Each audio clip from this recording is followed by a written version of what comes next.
সকল প্রশংসা মহান আল্লাহ পাকের জন্যে, যিনি সমগ্র বিশ্বের জগৎটাকে সৃষ্টি করে থাকেন। আজ নাউন কাকে বলে, নাউন সম্পর্কে আলোচনা করাটাই করব ইনশাআল্লাহ। দেখুন, নাউন নাউন কাকে বলে এই সংজ্ঞাটা আগে আমরা দেব।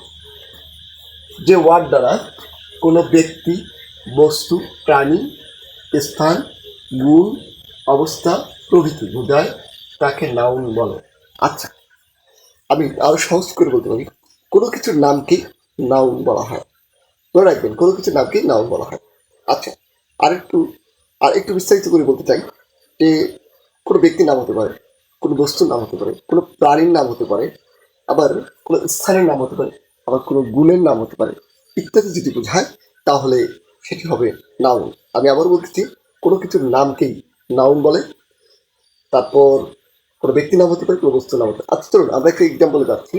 যেমন জাকির, জাকির একটা মানুষের নাম।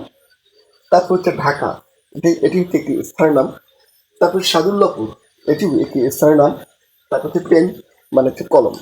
তো আপনি চোখ খুললেই যে আপনি চোখের সামনে যেগুলো দেখতে পারবেন, দেখবেন হয় কোনো প্রাণী, কোনো বস্তু, না কোনো মানুষ, তারপর হচ্ছে যে কোনো বস্তু, ইত্যাদি ইত্যাদি। অর্থাৎ এসব কিছু হচ্ছে noun.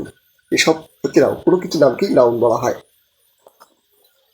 Okay, thank you very much.